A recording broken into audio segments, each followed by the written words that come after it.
putting on the symposium. Very happy to have that expert staff for us throughout the region. They have helped tremendously. They continue to help us out with some of the different exercises that we have throughout the region. All 9 counties in the region benefit from having such a great partnership with this medical coalition. And I think Dr. Edwards has actually told us that we pretty much have that best partnership, and I'd like to keep that going. And again, thanks everybody for attending today, and thank you, Dr. Edwards, for that morning.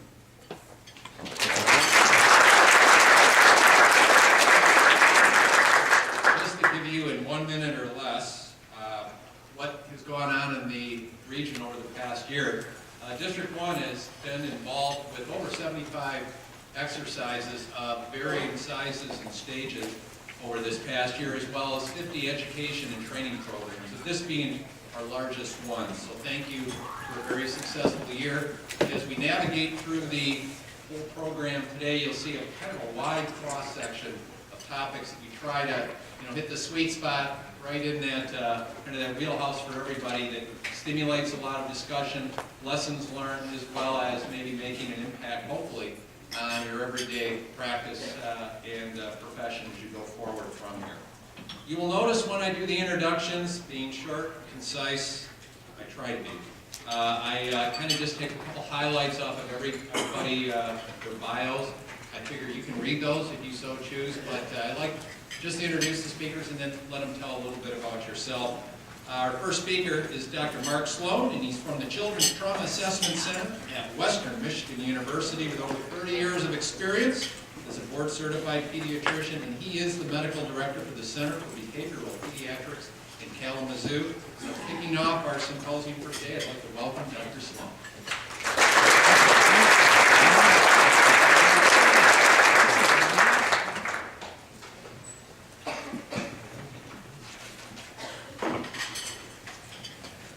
Unmuted? Yes. It's a miracle when the technology works. So, good morning, everybody. It was a little dicey on the way here, but I grew up about 5 miles from here, so I always like going back these lines, even if it's sliding into the exits on occasion. So, full disclosure, I used to be a real doctor and worked in the ER. That's what my daughter used to say, "Yeah, you're a real doctor?" When I worked in the ER, that's what she thought. She liked hearing about that. And I did that, not because I wanted to. The medical staff I was on in Cass County in Wajak made us do it. So we had to do a shift a week because we didn't have enough folks. And I did a rotating internship when I was in training, so I had worked some ER. But I still was incredibly grateful for the EMS folks that continually made me look good. And sometimes we get the call, I'm going, oh my God, I'm a pediatrician. What are they doing to me?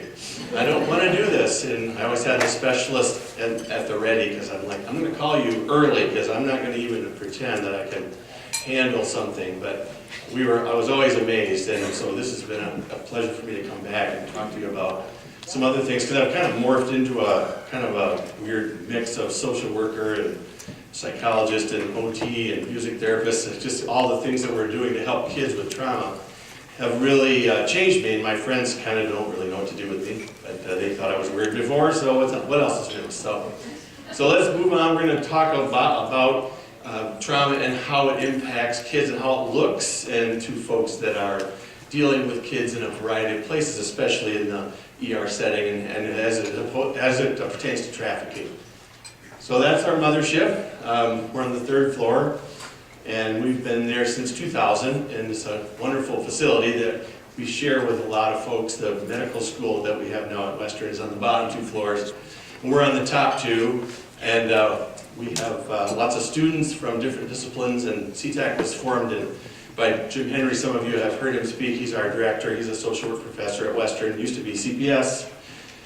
In the trenches, all of us kind of started out that way. We put the team together in 2000, and it included Jim, and we had a sexual abuse therapist, Connie Blackpond, who just retired, an OT professor, Ben Atchison, who just retired. It's like, oh my God, I'm the only one left, Jim and I. But Dr. Hyder, our speech and language professor, is also still with us. And we've seen like over 3,800 kids now since we opened. And we always have done it as it's our other job, but it's really our love. And Jim always says, if we stop sitting with kids, we will quickly turn into the talking heads, like CNN talking heads that just gonna yak. We really like that. We gotta continue to stay grounded. And this is Matt's office that you guys know. He hasn't told you about it. And the point of this is like we really have to think out of the box and get creative when we're dealing with kids that have been trafficked. It's impossible to do it alone.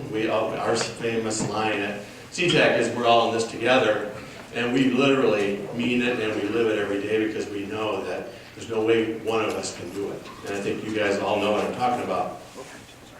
So my job today is to connect hearts and heads. I'm going to try hard not to be just an information guy. It's tough not to do that when there's a lot of things that maybe you haven't heard. And the slides will be available. I tried to send them on my phone, but they're a little too big of a file. But you'll have a chance to look at these. So just sit back and kind of listen and enjoy, and don't have to worry about, there's no test. But I want that. If we can't connect our heart and our heads, we really lose that gift of being with kids when they're telling us their story. And kids and parents. So, first responders, again, I just honored you already in my own previous life, but we're in awe of what you guys do. And I was able to do a talk in Flynn, Grand Blanc. Actually, Dr. Edwards heard me, and he's one that, it's his fault that I'm here. I should have put that slide up there, in case you're wondering, what is this guy doing up here? But and we're really not trafficking experts per se. We are trauma experts, and as you'll see in a few minutes, there's a literal connection between those two things. It's literally, trafficked kids are literally always traumatized kids, and most of the time before they get trafficked, which is something we forget. So, some stories about this to get started. We had a kid that we saw probably now 10 years ago.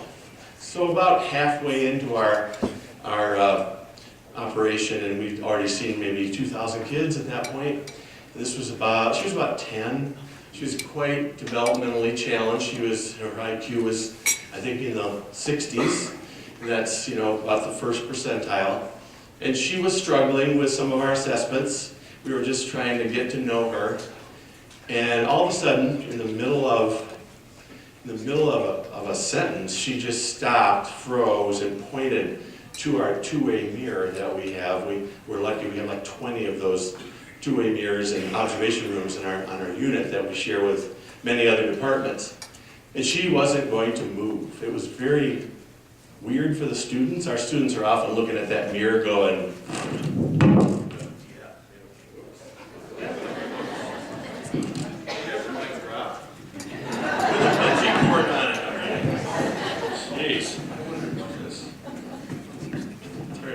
now you're paying attention. Yeah, this wasn't the punchline. Okay. So she froze. She was literally not going to move. And it was very, she got what we call dissociative, and I didn't really know what that was until I started working at CTAC. That means she went to another place. And no language, but just this fear frozen on her face. And after we waited, and the students were looking at us going, help me, please help me. Why is she doing that? Why isn't she looking at me anymore? And then she said something. She said, I want to go in there. And she pointed to the mirror. And we didn't know what she meant. We've had kids ask, and we always say there's people watching on the other side. And she said, I want to go in there. And she went in there, and she said that the light, I got to see the light. And it was a red light from our audio equipment that she saw through the two-way mirror. And she went in the room, we showed her the light, and she saw, and then she was okay, and then she left. And went back to the room and resumed the testing. Well, it turns out, we found out later that she had been, a child pornography victim for years, and the red light was the video camera, and it was a flashback. And we've never had that happen before or after in that room setting, even though we've seen 3,800 kids, many of them with trafficking histories. It really opened our eyes. It's like, wow, talk about looking for danger around every corner. And it was, the students probably will never forget that. I'll never forget that day. It was just surreal.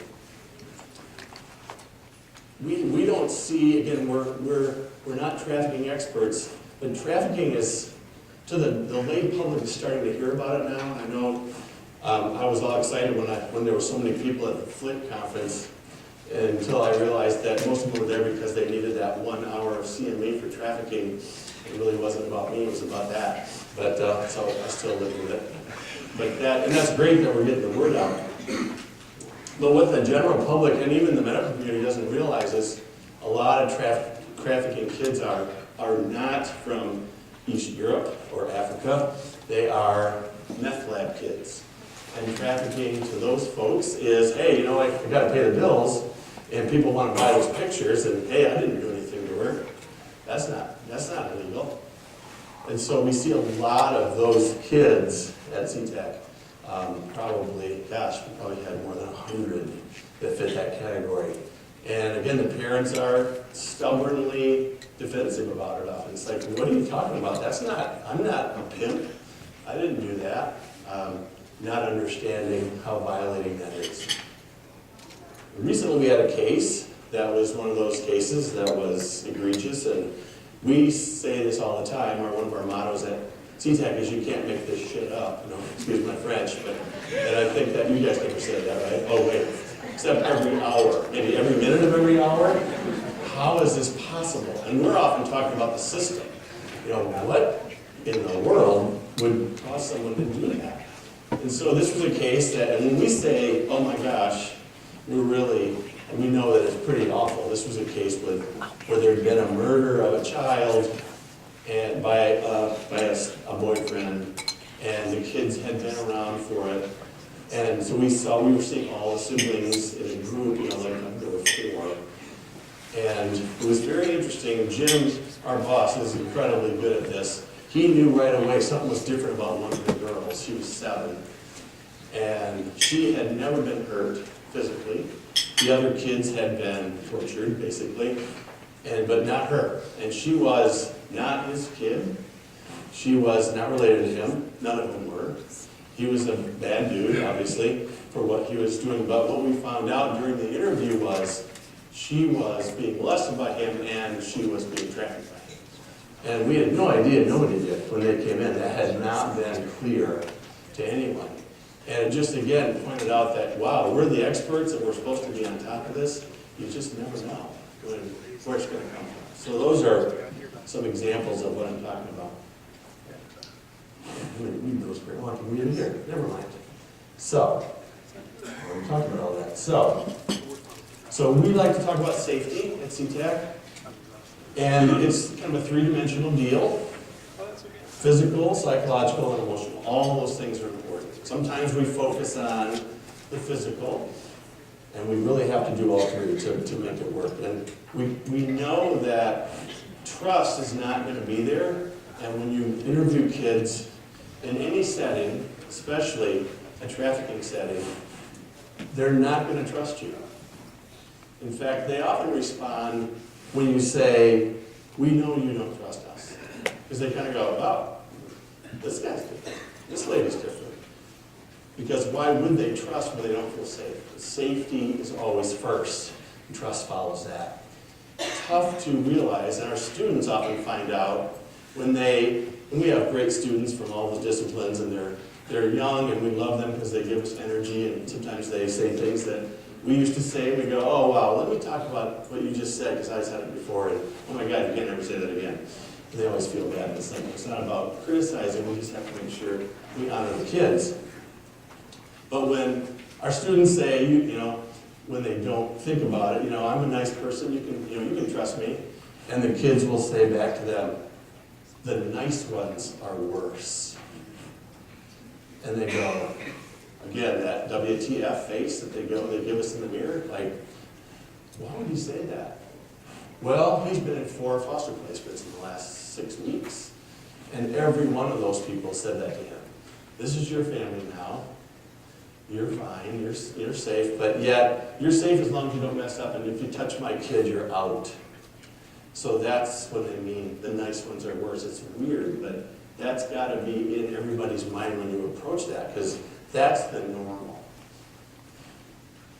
So safe spaces in hospitals and ER it's hard. This is hard stuff, and I get a lot of pushback now that I've kind of dabbled in this. Again, I'm no expert. We're experts on safety for the kids, and sometimes that's tough to do. So we have to be creative to do that. The room layout. And I remember back, and I've thought a lot about my ER days, and the stuff we used to do. Some of our rooms were so small that we'd suture in there, but geez, it was like 6 by 8, 6 by 8 room. Yeah, there's a good place to do a trafficking interview where it feels like they're trapped and there's only one exit. Exam rooms in general are tough, especially if the kids had any kind of experience. And I understand, limited resources. And there's not always that wonderful little suite off the side that we use for trafficking interviews. But when hospitals realize that they can use those for CPS evaluations and there needs to be a safe place, it's kind of, sometimes that room that was used for something else was actually better used for this, for interviewing. Body language, is huge. Kids notice if we're standing above them. And I'm old now, so sitting on the floor for me requires a team of specialists to get me out. I'm not going to lie. The challenge is standing up here for an hour and 15 minutes, and without my knee just barking at me, it's already started. But you know what? I'm going to get through it. But sitting on the floor is amazing. And Jim does this when he interviews kids, and it's just amazing to watch. Because instantly the dynamic changes. Wow, you're underneath. Wow, I'm looking down at you. There was a video out 20 years ago that PBS did about the life of a toddler. It was a camera on the forehead, when those little cameras, stick-on cameras became available. And it was the whole show was, what's it like for a 2-year-old? And my God, Land of the Giants, of course. That's why kids want to ride on daddy's back, so they can see something. And guess what? If you're a trafficked kid and everybody looks 10 feet tall, what's the chance you're going to actually talk? Little things that are huge. Welcoming is something we think we do, and we talk to schools about this all the time, and I work with schools now, and one of my primary audiences now is training primary care docs to understand all this trauma stuff. And they, again, I did primary care for 20 years, but that doesn't seem to matter when the docs look at me like, what planet are you from? You can't do this. Did you get permission from my boss to come here? And it's, and the other group I'm working with is the schools. And schools are very open now. We don't have any idea how to manage the behavior that we're seeing from our kids that have abuse, neglect, and trauma. And not the system. I can't tell you how many cases I've had lately that, wow, they could be seen at our center, referred by the child welfare system, and instead they're just going to school. And yet they are unbelievably damaged already. So welcoming faces are huge, and some of the teachers we work with, we have to tell them, mostly because we're seeing their faces in the training, and Jim will say things like I know you think you're welcoming, but I wish I could videotape some of the faces I'm seeing right now, because it doesn't look welcoming to the kid. And for whatever reason, and then it's amazing when he says that, the teachers start talking, and they let them talk among yourselves for a couple minutes, and you can just hear, is it me? Is it me? I got RBF, don't I? Resting bitch face. Didn't know what that was. I love that. I used to call it the FU face, because that's what our kids often have when they walk into a room. What are you looking at, bitch? 4 years old at Head Start. There's the Head Start mantra. Yeah, I do this job because I like 4-year-olds that call me out. And when kids say that, it's a test, because traumatized kids are checking to see if you really want them to be there. That's what they're doing. It's a pushback. I got kicked so hard I wanted to cry this summer by a 5-year-old I just saw for the first time. And I was standing up, kind of going in to talk to his family, and he just unloaded with cowboy boots. And I was like 4. I mean, I didn't fall, but, for about a second, I was like, oh my God, I can't believe that guy. And he looked up at me, he's like, God love me. You will spank me, is what our kids will say to the foster parents. You will spank me, because I will push you to a place that you will either spank me or get rid of me, because I know inside you don't want me. So that's the message, and that's the message in everywhere they go. So the welcoming face, and it's weird, because you really have to have people videotape you, kind of just see what you look like. Because everybody hates themselves on video. Wow. Nobody goes, oh yeah, did you videotape? Because I hear the camera takes off 10 pounds. Oh wait. Or it puts on 10 pounds, and it's like, how many cameras are there, And people don't want to do that. And when I look at like classroom videos of kids' behavior, I'm looking at the staff. Because that's when I can see the staff's face when no one else is looking. And I see a lot of, please take me out of here. Anywhere but here, because this kid's doing it again, and we're going to have to clear the classroom because he's dangerous, and he's 5.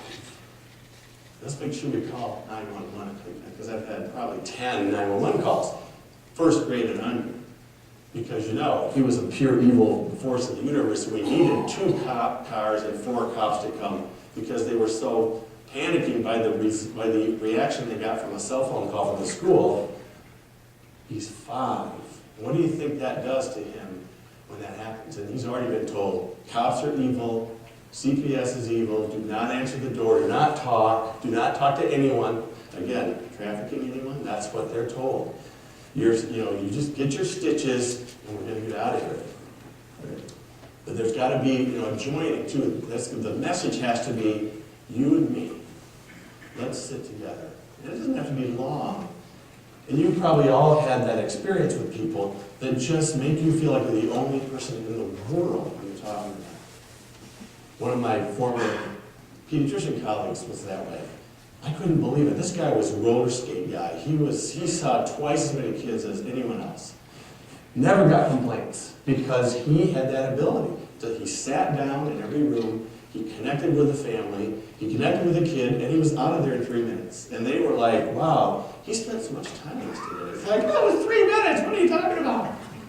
He just had that gift. And that joining is an underlying message that I want to be here, I want to hear your story, and it doesn't matter what you tell me, I want you to know that I'm ready to hear it.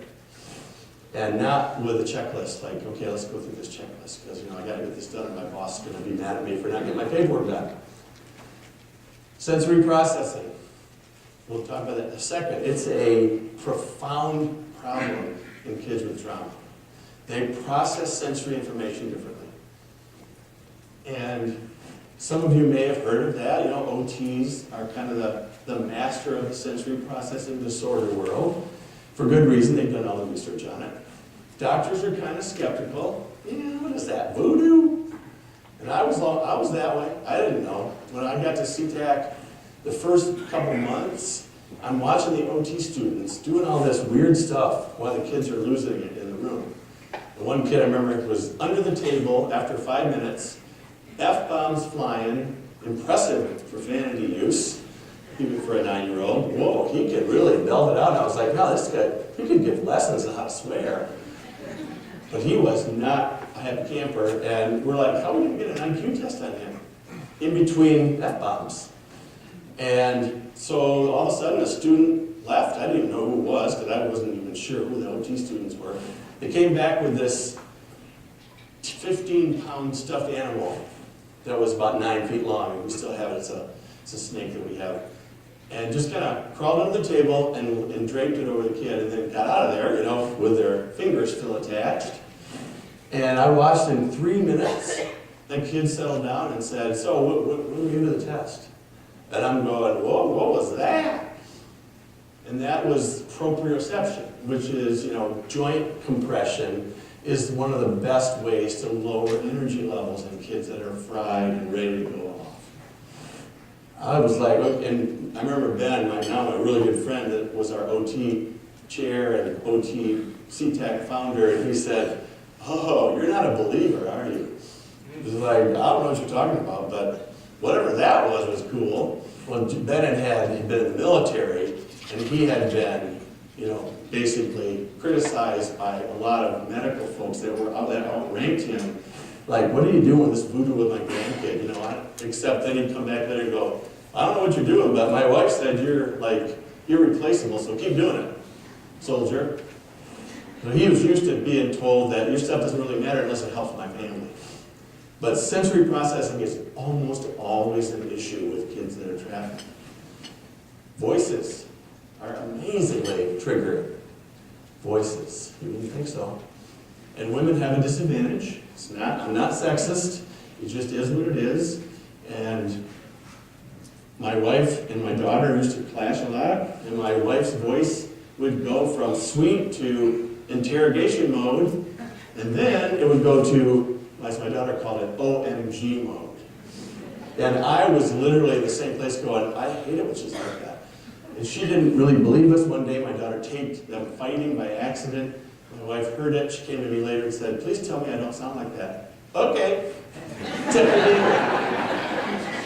And that was incredible. My daughter called her best friend and said, you want to hear my mom and I fighting? And her friend said, no thanks, I hear that every time I come over. It was like, oh, and this is still her best friend, and now they're neighbors and their kids are going to the same school. Because, officially I can watch all that.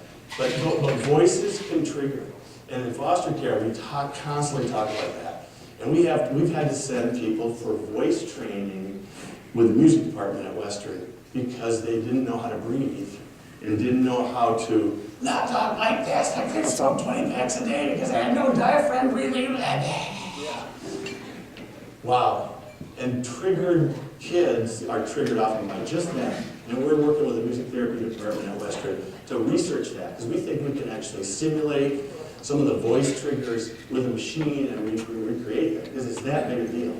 Now, the guys are lucky. They have 3 levels. They have normal. I mean business. Knock it off back there. Wow, my wife said, God, can I have your voice? My sister's an opera singer and has that projection, and she was the general when I was out there. Didn't want to go see her. She's mean, and she makes me mine. It's like, that's why you're spending the summer there. And my sister had that. Whoa, she could break glass with her voice.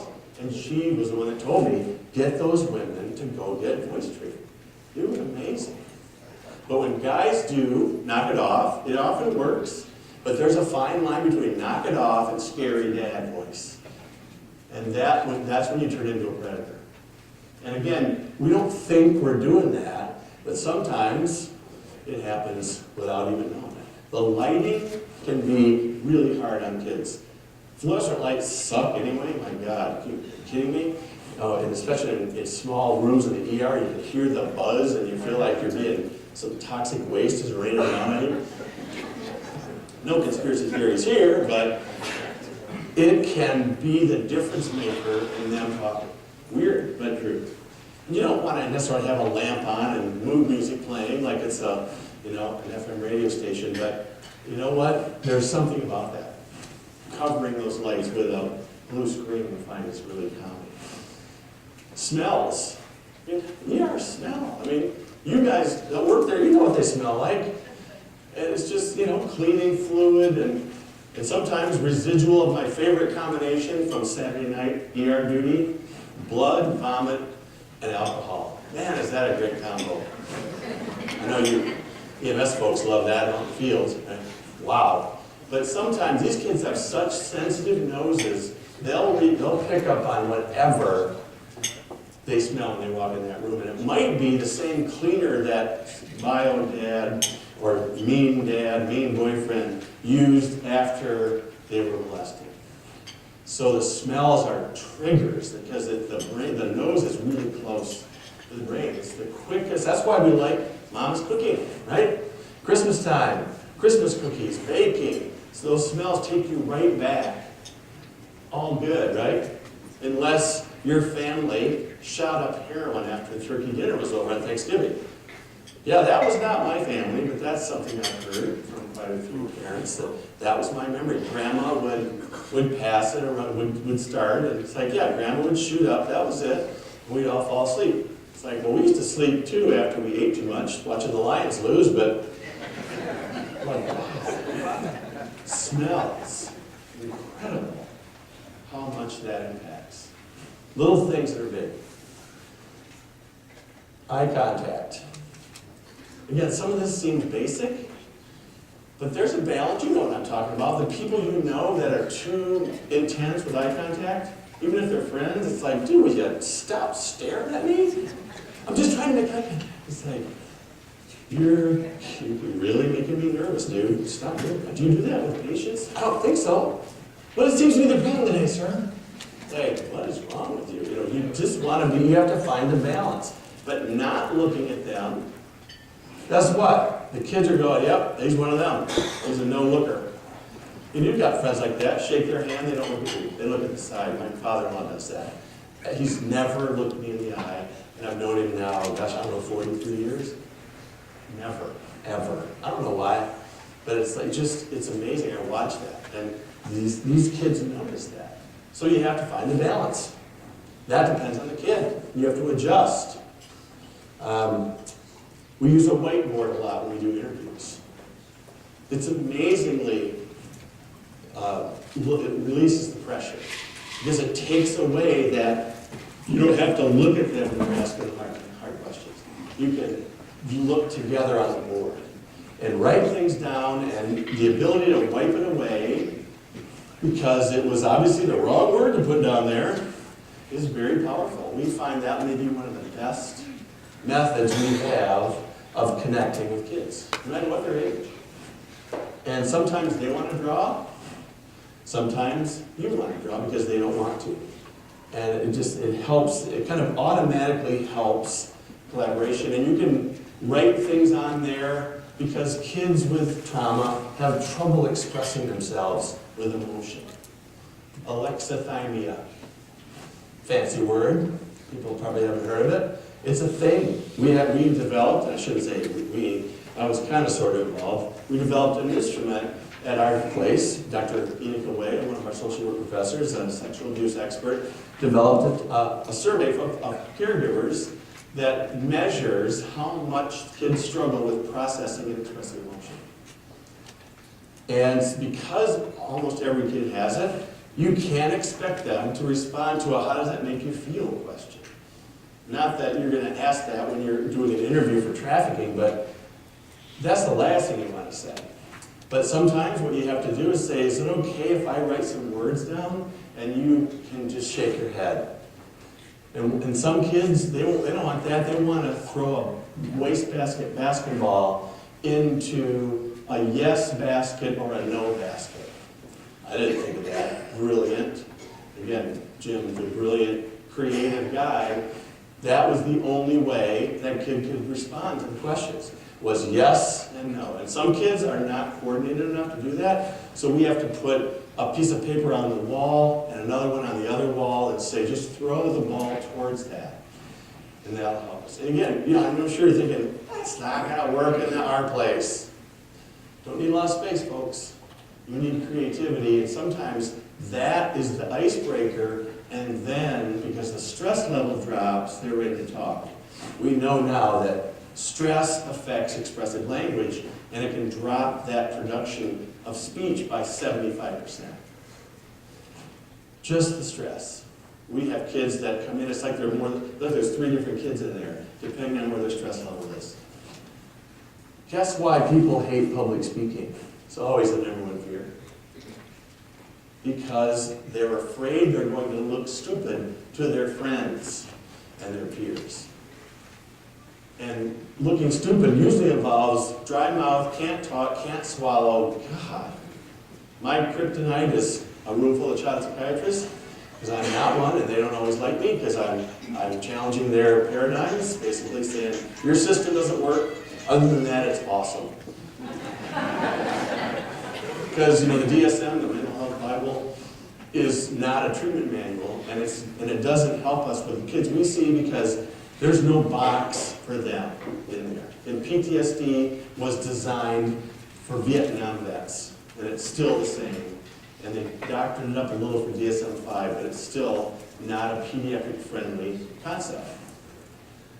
So those are huge things to remember. That whiteboard. You can also use the iceberg metaphor. A lot of kids really respond to that. Even down to 6. They know what it is. You can draw it. You don't have to have a prop, although it's nice if you do. Sometimes it's better. You can draw it and say, I suck at drawing. And they're like, yeah, I'll say. That's an iceberg. It's like, okay, work with me here.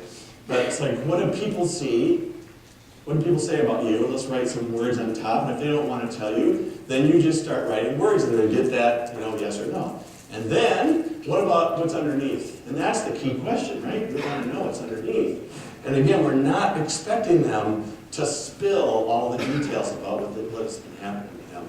We want them to feel comfortable, and sometimes 2 or 3 comments will trickle out that end up being the difference maker.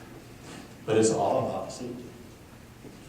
We use trust circles also, and the kids can draw people into the inner circle, the outer circle, and those kind of drawing families are also helpful. But you don't need to do all of that. You just need to have that whiteboard sometimes just to break the ice so they're not weird, thinking you're just trying to get them to say something. And again, just be with them. We say this all the time to our students and the docs I know. Just be with them. Look at their behavior through the trauma lens. So it's not, the reflex is, why would anybody do that? But more like, wow, you're really scared. That makes sense to me now. That's why you went after the receptionist when they were typing you in. And maybe because the receptionist has an RBF face. Anybody check that out before? The face of the franchise? Some of the ERs I've been in, it's not Walmart greeter service. It's like, what are you here for? Now, I'm sure it's nothing, because the real sick people come in by ambulance. Except the hospital I worked with in St. Louis, we weren't a trauma center. We got drive-by shootings and stabbings. We only knew it because the automatic door would open and no one would come in. It's like, okay, why do they keep doing that? It's closer to the neighborhood. But being present, again, with adults and kids. And remember, the adults that you're seeing, they might be 20, 25. They're still kids. And often they're 25 going on 10. So remember that always. How do we engage them where they are? Not where we want to be, but where do we start by going with where they are at like that. And again, you don't have to be a therapist to do this. We've seen some amazingly gifted folks in many professions. Sometimes court-appointed special advocates, or guardian ad litems, or parapros, or the janitor, for God's sakes. The janitor and the lunch people can make or break a lot of kids because they're accepting of them or they're not, and that's oftentimes when kids have the most trouble, when it's not structured. And again, interview checklists. I know it's said, I know that I've been to some trainings, they always say, of course, don't have your checklist, but how many people really got to have that somewhere where they can look at it? Maybe because they're new. But I'm guaranteeing you, if the kid sees that, done. I'm not going to talk to him or her. So, trauma's about science. It's not the latest trend. It's not the soup du jour. Lots of pushback out there now in the trauma world. As we hear it, oh God, another trauma training? I think it's done yet. Save the trauma drama for your drug-addicted mama. Spoken by a therapist in a group setting where all the people there were girls between 13 and 16 that were trafficked and homeless. And it was a man. Save the trauma drama for your drug-addicted mama. Wow, that's a good way to get started. They really wanted to party with him. And then they saw his daughter, and it was worse. She was worse. So we get a lot of pushback. And when everything is trauma, nothing is trauma. That's what we're running into now. Yeah, every kid we have is like that. What are you going to do? And schools are very good at that. We need tools. Because we're not fools, because if you don't give us tools, we're not going to listen to you. And yet, they really haven't even been in a place where they can accept that they need that. They just want something to help them in the moment. They're not wanting to look at that lens, the trauma lens. So we're going to talk about the science now. But here's some stats, and I'm not a big stats guy, but just to kind of ground us. Again, this is probably a low estimate, but 1 in 4 girls are sexually abused by 18. That's every girl. That's not kidding. That's not girls in the system. When you include date rape, it probably goes to 1 in 3. This was surprising to me. 1 in 7 boys are sexually abused by 18. Wow, talk about stigma. Wow. And what happens to sexually abused boys, when they start acting out sexually on other kids, the empathy level drops to 0 in the adults that watch them, even if they're 5. Because they suddenly become a predator, and people are wondering if they should put them on the database. When they lived 24/7 porn in the meth house they were in before they finally got pulled when they were 4. And yet, one acting out on a school board member's kid, they gotta go. Really? It seems like that would be the start of an opening the door, not shutting it. 6 in 10 U.S. kids have witnessed violence. In New York City, it's like 85% of kids have witnessed a violent crime before they're 18. That is not propaganda, that's just it. And this is it, I said it already, gave away the punchline, but complex trauma literally precedes human trafficking almost every time. So remember that. That's the baseline that you're working with. So let's take a tour of trauma and some other info. This is where the information starts. Sorry about that. We got 35 minutes left. Just enough time. So, we've got a system we're trying to build with a lot of pieces in it.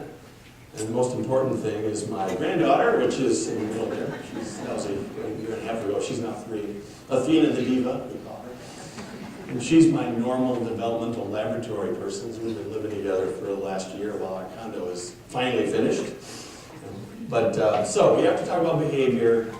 We have to be, and we've kind of moved away from the why behind the behavior because we often can't get those details. We can't get mom to admit how many drugs she took when she was pregnant. Sometimes we find out when they go to drug court, and the judge has a relationship with the mom, then we'll start hearing. And then sometimes we want them to stop because I'm physically not able to hear them talk about 8 different drugs when they're pregnant. But we're really looking more about how the brain changes from, age-expected, developmentally appropriate behavior into OMG behavior. How does that happen? So that's where we're going to focus today. So here's the iceberg again, and the creepy eyeball slide. I apologize. A lot of people hate that. It's like, oh well. But the metaphor is accurate. We have to look underneath. And the kids will often say, you're not going to hear about that. I know, but I'm not telling you. And that sometimes is early. We often show them this when they first come in. We see our kids for like a 6-hour assessment. And later, as one kid said to us last summer, I have 61 points that I've drawn in. 61. Not 62, not 60. 61 points below the iceberg. And let's see how many we can cover today. And we're like, didn't you say you weren't going to talk to us? And I think we got 11 done. But she knew exactly what was down there. She was like 10, 11. Very bright kid. But she needed that as a launching pad to talk to us. I don't think she would have talked to us if we wouldn't have kind of let her lead, which is that's kind of the theme. So this is Trauma and Prenatal Exposure Explains Clinical Conundrums, a.k.a. weird shit. The weirder the behavior, seriously now, you see it, and often it's in the field, it's not even in the ER, it's wacky relative at the scene.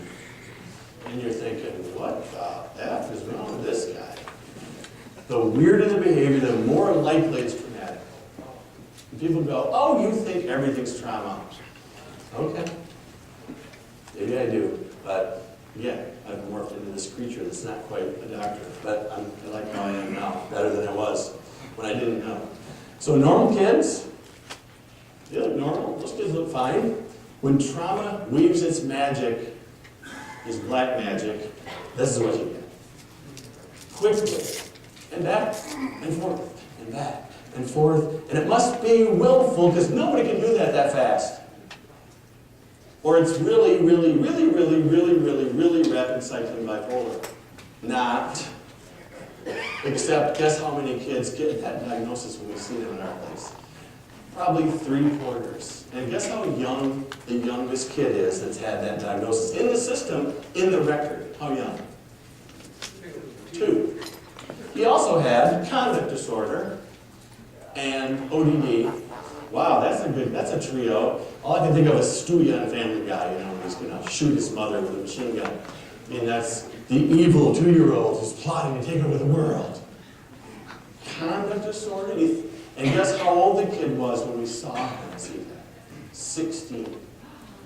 And he'd been in lockup since he was 9 for basically protecting his mom against her bad man choices, also known as the nasty man magnet syndrome, that you guys see a lot. You know what I'm talking about. But how is that possible? Well, it's because we don't know what to say. It's got to be in this book somewhere. Oh, here it is. Intermittent explosive disorder. I love that one. But early education professionals tell us all the time, 50 times a day we see this. 50 times a day. It's like, huh? 50 times a day. That ain't bipolar, folks. But the mom has a bipolar diagnosis, but she actually was trafficked when she was young, and she has complex PTSD and sexual abuse by a family member for 6 years, and she's schizoaffective and bipolar. And she's had 15 med failures and is now on Zoloft, which is one of the 2 meds that are approved for PTSD, because PTSD has a serotonin basis. But I'm sorry, if you're just on Zoloft and you're not having mania, the likelihood of you having bipolar is pretty much 0, especially if you failed all those meds. But guess what? The kid's on 6 meds, 3 bipolar meds, and he's 4. Because she said to the psych, hey doc, clone, what do you think? What do you think? What do you think? Same as me, same as me, same as me. And the psychiatrist that maybe isn't trained to see kids, which is now the case, we have very few, we only have 6,500 child psychiatrists in the country, we need 40,000. That's not going to change. So telepsych is now the answer. And kids with trauma think telepsych doctors aren't real. Dr. Skype, I love that one. Dr. Skype said, it's like, I don't even think he's real, I think he's a hologram. It's like, hey, I don't blame you for thinking that. He kind of acts like a robot, for whatever reason. So, what's trauma look like in the ER? Spacey and distracted. That kid isn't even listening. He didn't care. Wow, is that something I hear all the time from staff that don't get it? He doesn't care. It's like, wow, it's so not about caring. Or, God, he needs some meds or something. He's just like, wah, wah, wah, wah, wah, wah. Charlie, my teacher, wah, wah, wah, wah, wah, wah. And I've seen 10,000 kids with ADHD. Scary, but true. So I know what it looks like. But when it's intermittent, it's not ADHD necessarily. It might be, but it's often how traumatized kids look when they're scared. Restless and impulsive. Wow, sometimes in the same kid, wait a minute, he was just kind of staring off, now he's just a little shit. Don't turn those paddles on, don't clear! I've always wanted to do that.